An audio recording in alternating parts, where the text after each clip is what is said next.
नमस्कार मित्रों। आज के वीडियो में हम पढ़ेंगे मुंशी प्रेमचंद द्वारा रचित उपन्यास गोदान का दूसरा भाग। होरी अपने गांव के समीप पहुंचा तो देखा अभी तक गोबर खेत में ऊख गोड़ रहा है और दोनों लड़कियां भी उसके साथ काम कर रही हैं।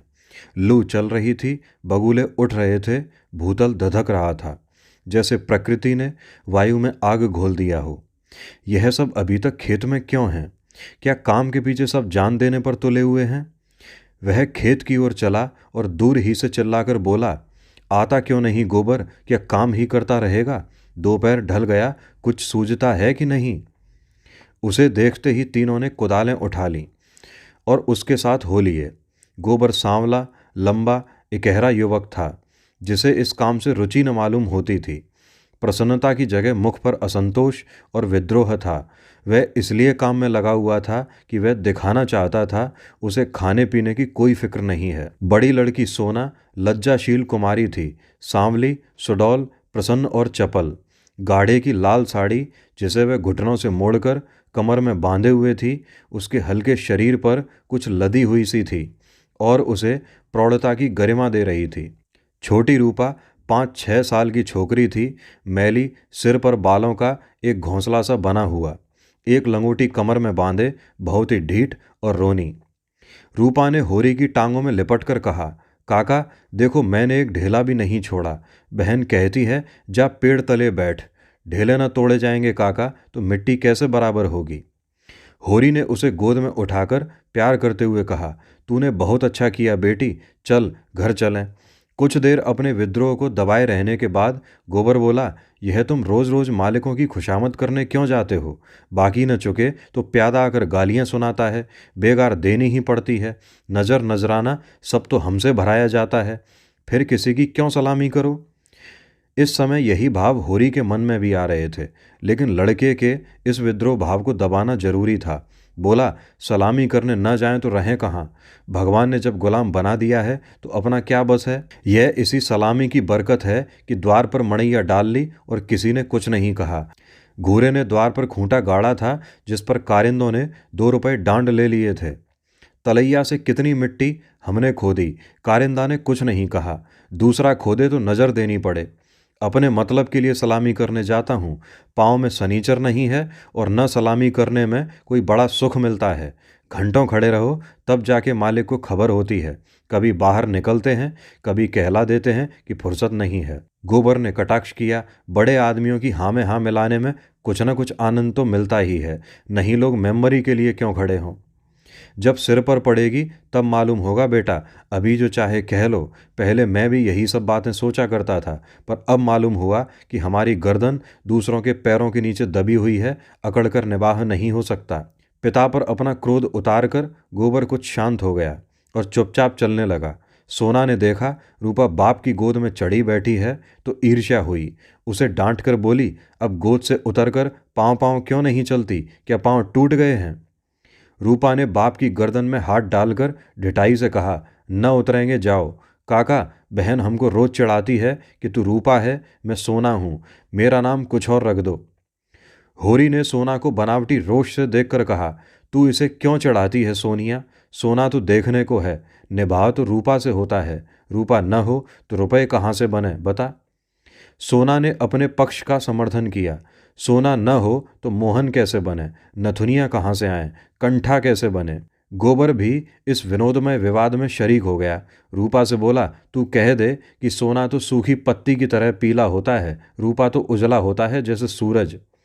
सोना बोली, शादी ब्याह में पीली साड़ी पहनी जाती है, उजली साड़ी कोई नहीं पहनता।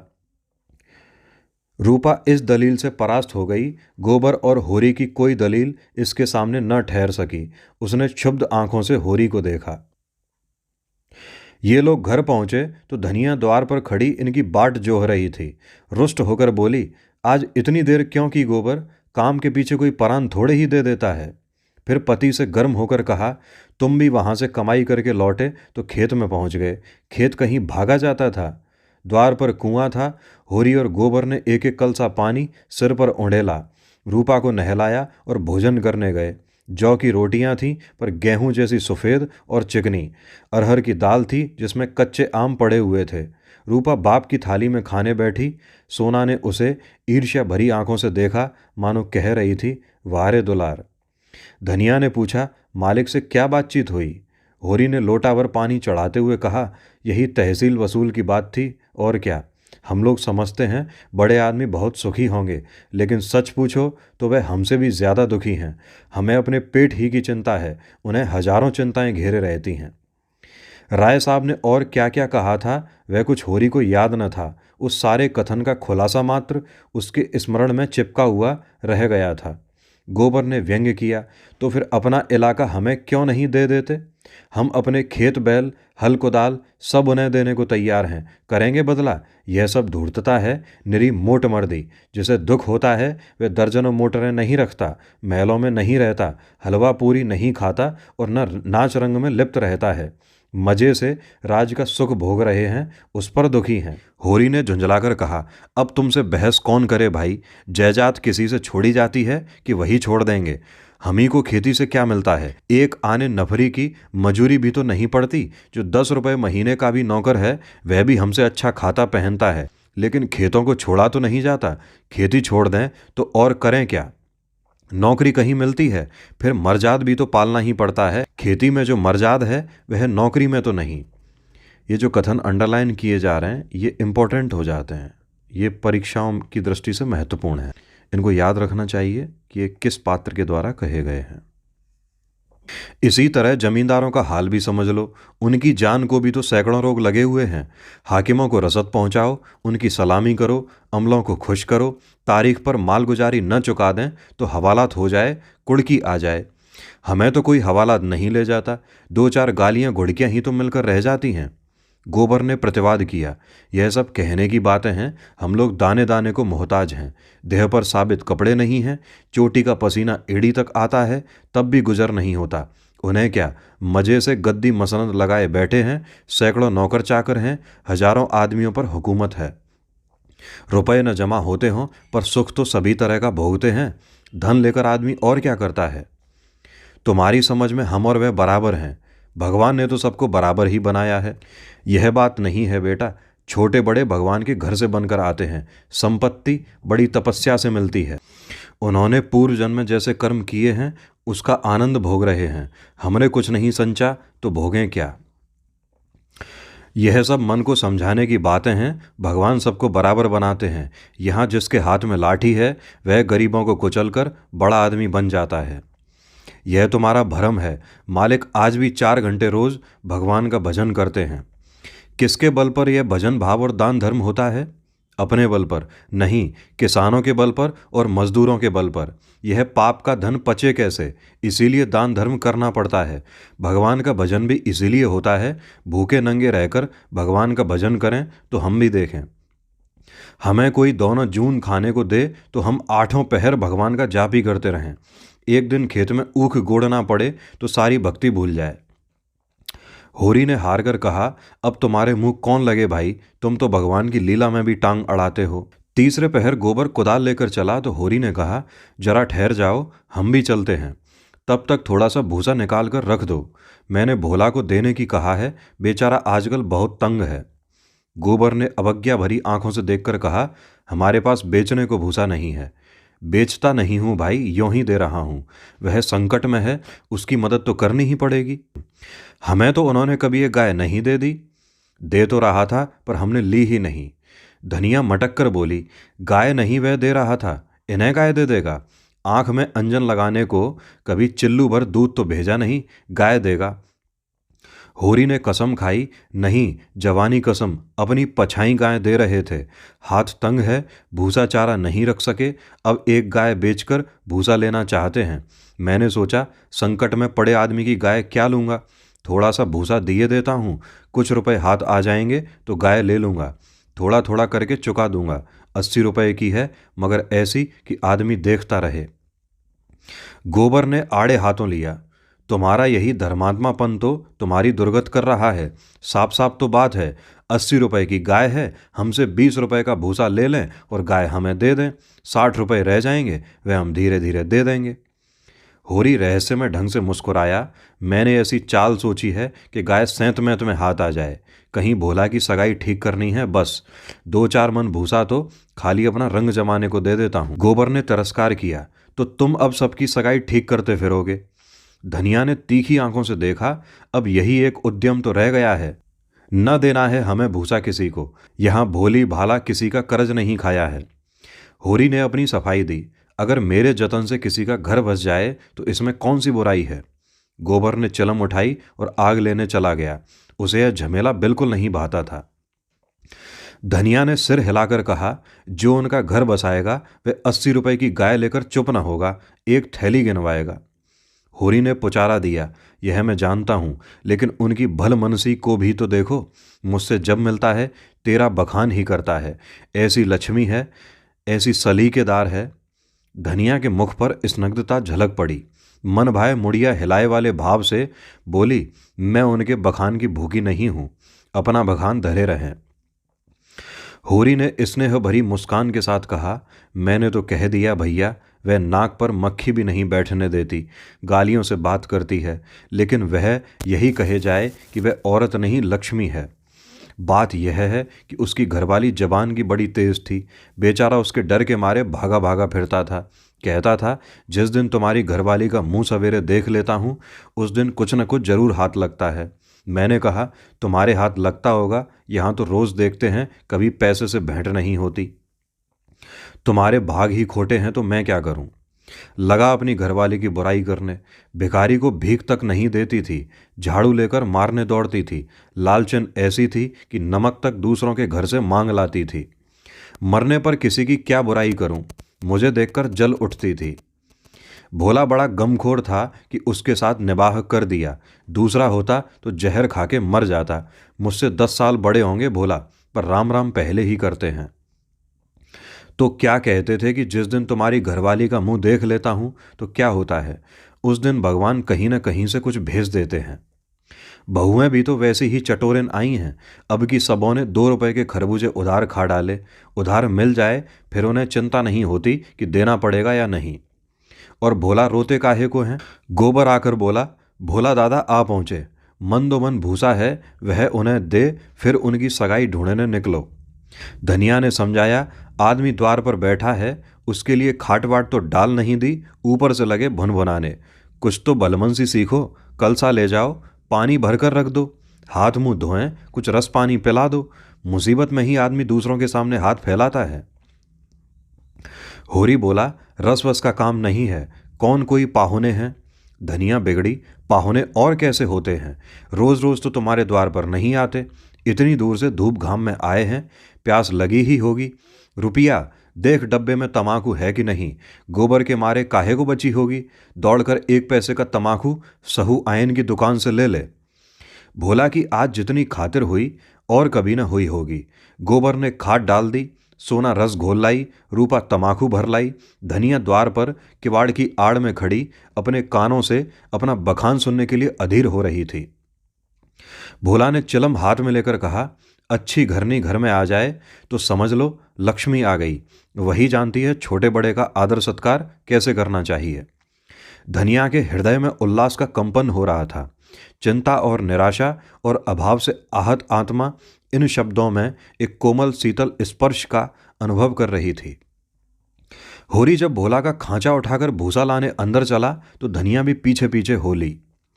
होरी ने कहा, जाने कहां से इतना बड़ा खांचा मिल गया, किसी भड़मूंजे से मांग लिया होगा, मन भर से कम में न भरेगा। 2 खांचे भी दिए तो 2 मन निकल जाएंगे। धनिया फूली हुई थी, मलामत की आंखों से देखती हुई बोली, या तो किसी को नेवता न दो और दो तो भरपेट खिलाओ। तुम्हारे पास फूल पत्र लेने थोड़े ही आए हैं कि चंगेरी लेकर चलते। देते ही हो तो 3 खांचे दे दो। भला आदमी लड़कों को क्यों नहीं लाया?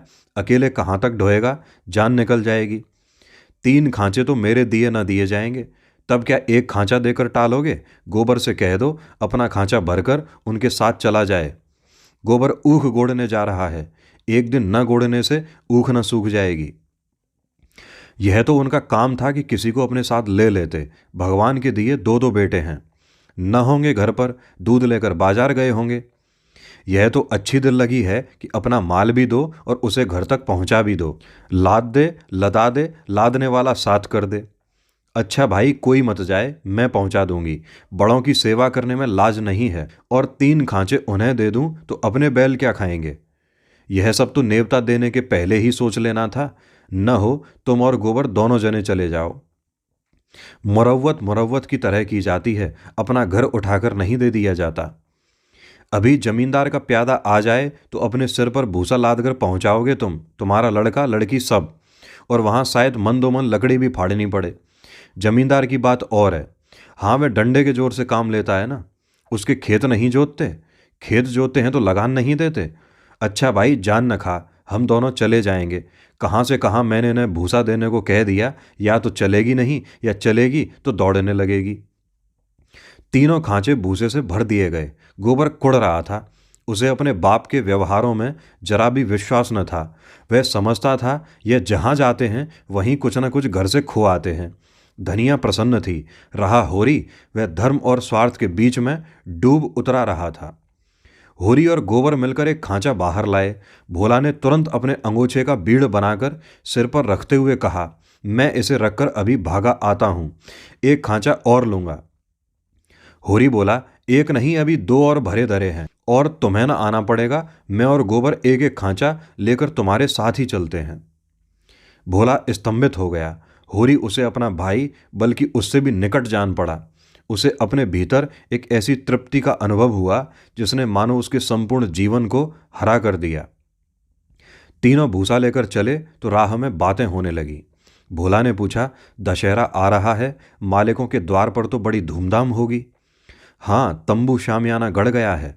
अब की लीला में मैं भी काम करूंगा। राय साहब ने कहा है कि तुम्हें राजा जनक का माली बनना पड़ेगा। मालिक तुमसे बहुत खुश हैं, उनकी दया है। एक क्षण के बाद भोला ने फिर पूछा, शगुन करने के लिए रुपए का कुछ जुगाड़ कर लिया है? माली बन जाने से तो गला न छूटेगा। होरी ने मुंह का पसीना पोंछकर कहा, उसी की चिंता तो मारे डालती है दादा। अनाज तो सबका सब खलिहान में ही तुल गया। जमींदार ने अपना लिया, महाजन ने अपना लिया, मेरे लिए 5 सिर अनाज बच रहा। यह भूसा तो मैंने रातों रात ढोकर छिपा दिया था, नहीं तिनका भी न बचता। जमींदार तो एक ही है, मगर महाजन 3-3 हैं। सहुआइन अलग, मंगरू अलग, और दातादीन पंडित अलग। किसी का ब्याज भी न पूरा चुका। जमींदार के भी आधे रुपए बाकी पड़ गए। सहुआइन से फिर रुपए उधार लिए तो काम चला। सब तरह किफ़ायत करके देख लिया भैया, कुछ नहीं होता। हमारा जन्म इसीलिए हुआ है कि अपना रक्त बहाएं और बड़ों का घर भरें। मूल का दुगना सूद भर चुका, पर मूल ज्यों का त्यों सिर पर सवार है। लोग कहते हैं सर्दी गर्मी में, तीरथ बरत में हाथ बांधकर खर्च करो, मुदा रास्ता कोई नहीं दिखाता। राय साहब ने बेटे के ब्याह में 20,000 लौटा दिए, उनसे कोई कुछ नहीं कहता। मंगरू ने अपने बाप के क्रियाक्रम में 5,000 लगाए, उनसे कोई कुछ नहीं पूछता। वैसा ही मर्जाद तो सबका है। भोला ने करुण भाव से कहा, बड़े आदमियों की बराबरी तुम कैसे कर सकते हो भाई? आदमी तो हम भी हैं। कौन कहता है कि हम तुम आदमी हैं? हम में आदमियत कहाँ? आदमी वह है जिनके पास धन है, अख्तियार है, इल्म है। हम लोग तो बैल हैं और जुतने के लिए पैदा हुए हैं। उस पर एक दूसरे को देख नहीं सकता। एका का नाम नहीं। एक किसान दूसरे के खेत पर न चढ़े तो कोई जाफा कैसे करे? प्रेम तो संसार से उठ गया। ये कथन किसका है? ये कथन है भोला का। बूढ़ों के लिए अतीत के सुखों और वर्तमान के दुखों और भविष्य के सर्वनाश से ज्यादा मनोरंजक और कोई प्रसंग नहीं होता। दोनों मित्र अपने अपने दुखड़े रोते रहे। भोला ने अपने बेटों के करतूत सुनाए, होरी ने अपने भाइयों का रोना रोया, और तब एक कुएं पर बोझ रखकर पानी पीने के लिए बैठ गए। गोबर ने बनिए से लोटा मांगा और पानी खींचने लगा। भोला ने सहृदयता से पूछा, अलघौजे के समय तो तुम्हें बड़ा रंज हुआ होगा, भाइयों को तो तुमने बेटों की तरह पाला था। होरी आर्द्र कंठ से बोला, कुछ न पूछो दादा, यही जी चाहता था कि कहीं जाके डूब मरूं। मेरे जीते जी सब कुछ हो गया। जिनके पीछे अपनी जवानी धूल में मिला दी, वही मेरे मुद्दई हो गए। और झगड़े की जड़ क्या थी? यही कि मेरी घरवाली हार में काम करने क्यों नहीं जाती। पूछो, घर देखने वाला भी कोई चाहिए कि नहीं? लेना देना, धरना उठाना, संभालना सहेजना, यह कौन करे? फिर वह घर बैठी तो नहीं रहती थी। झाड़ू बुहारू, रसोई, चौका बर्तन, लड़कों की देखभाल, यह कोई थोड़ा काम है। शोभा की औरत घर संभाल लेती कि हीरा की औरत में यह सलीका था। ये दोनों भाई हैं, शोभा और हीरा होरी के भाई हैं। जब से अलगोजा हुआ है दोनों घरों में एक जून रोटी पकती है। नहीं सबको दिन में 4 बार भूख लगती थी, अब खाएं 4 दफे तो देखूं। इस मालिकपन में गोबर की माँ की जो दुर्गति हुई है वह मैं ही जानता हूँ। बेचारी अपनी देवरानियों के फटे पुराने कपड़े पहनकर दिन काटती थी, खुद भूखी सो रही होगी लेकिन बहुओं के लिए जलपान तक का ध्यान रखती थी। अपनी देह पर गहने के नाम कच्चा धागा भी न था। देवरानियों के लिए 2-2, 4-4 गहने बनवा दिए। सोने के न सही चांदी के तो हैं। जलन यही थी कि यह मालिक क्यों है। बहुत अच्छा हुआ कि अलग हो गए, मेरे सिर से बला टली। भोला ने एक लोटा पानी चढ़ाकर कहा, यही हाल घर घर है भैया।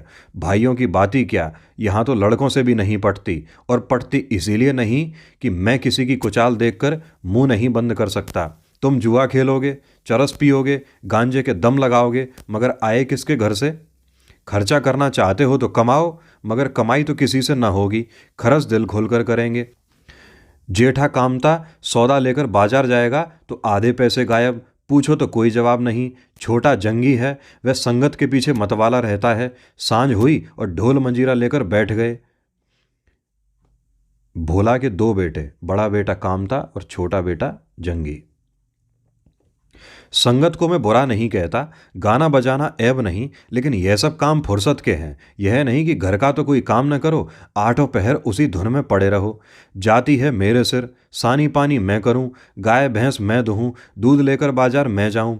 यह गृहस्थी जी का जंजाल है, सोने की हंसिया जिसे न उगलते बनता है न निगलते। लड़की है झुनिया, वह भी नसीब की खोटी। तुम तो उसकी सगाई में आए थे, कितना अच्छा घर वर था। उसका आदमी बंबई में दूध की दुकान करता था। उन दिनों वहां हिंदू मुसलमानों में दंगा हुआ तो किसी ने उसके पेट में छुरा भोंक दिया, घर ही चौपट हो गया। वहां अब उसका निबाह नहीं। जाकर लेवा लिया कि दूसरी सगाई करा दूंगा, मगर वह राजी ही नहीं होती, और दोनों भावजें हैं कि रात दिन उसे जलाती रहती हैं। घर में महाभारत मचा रहता है। विपत की मारी यहाँ आई, यहाँ भी चैन नहीं। इन्हीं दुखड़ों में रास्ता कट गया। भोला का पुरवा था तो छोटा, मगर बहुत गुलजार। अधिकतर अहीर ही बसते थे, और किसानों के देखते इनकी दशा बहुत बुरी न थी।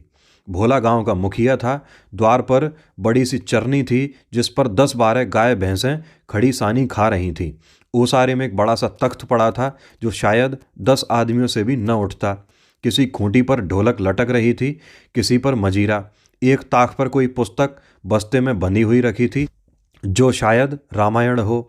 दोनों बहुएं सामने बैठी गोबर पात रही थीं, और झुनिया चौखट पर खड़ी थी। उसकी आंखें लाल थीं और नाक के सिरे पर भी सुर्खी थी। मालूम होता था अभी रोकर उठी है। उसके मांसल स्वस्थ सुगठित अंगों में मानो यौवन लहरें मार रहा था। मुंह बड़ा और गोल था, कपोल फूले हुए, आंखें छोटी और भीतर धसी हुई, माथा पतला, पर वक्ष का उभार और गात का वही गुदगुदापन आंखों को खींचता था। उस पर छपी हुई गुलाबी साड़ी उसे और भी शोभा प्रदान कर रही थी। भोला को देखते ही उसने लपक कर उनके सिर से खांचा उतरवाया। भोला ने गोबर और होरी के खांचे उतरवाए और झुनिया से बोले, पहले एक चिलम भर ला, फिर थोड़ा सा रस बना ले, पानी न हो तो गगरा ला, मैं खींच दूं। होरी महतो को पहचानती है ना। फिर होरी से बोला, घरनी के बिना घर नहीं रहता भैया। पुरानी कहावत है, नाटन खेती बहुरियन घर। नाटे बैल क्या खेती करेंगे और बहुएं क्या घर संभालेंगी। जब से इसकी माँ मरी है जैसे घर की बरकत ही उठ गई। बहुएं आटा पाथ लेती हैं पर गृहस्थी चलाना क्या जाने। हाँ, मुंह चलाना खूब जानती हैं। लौंडे कहीं फड़ पर जमे होंगे, सब के सब आलसी हैं, कामचोर। जब तक जीता हूँ इनके पीछे मरता हूँ, मर जाऊंगा तो आप सिर पर हाथ धरकर रोएंगे। लड़की भी वैसी ही है, छोटा सा अड़ौना भी करेगी तो भुन भुना कर। मैं तो सह लेता हूँ, खसम थोड़े ही सहेगा। झुनिया एक हाथ में भरी हुई चिलम, दूसरे में लोटे का रस लिए बड़ी फुर्ती से आ पहुंची। फिर रस्सी और कलसा लेकर पानी भरने चली। गोबर ने उसके हाथ से कलसा लेने के लिए हाथ बढ़ाकर झेंपते हुए कहा, तुम रहने दो, मैं भरे लाता हूं। झुनिया ने कलसा न दिया। कुएं के जगत पर जाकर मुस्कुराती हुई बोली, तुम हमारे मेहमान हो, कहोगे एक लोटा पानी भी किसी ने न दिया। मेहमान काहे से हो गया, तुम्हारा पड़ोसी ही तो हूँ। पड़ोसी साल भर में एक बार भी सूरत न दिखाए तो मेहमान ही है। रोज रोज आने से मर्जाद भी तो नहीं रहती। झुनिया हंसकर तिरछी नजरों से देखती हुई बोली, वही मर्जाद तो दे रही हूँ। महीने में एक बेर आओगे, ठंडा पानी दूंगी। 15वें दिन आओगे, चिलम पाओगे। 7वें दिन आओगे, खाली बैठने को माची दूंगी। रोज रोज आओगे, कुछ न पाओगे। दर्शन तो दोगी, दर्शन के लिए पूजा करनी पड़ेगी।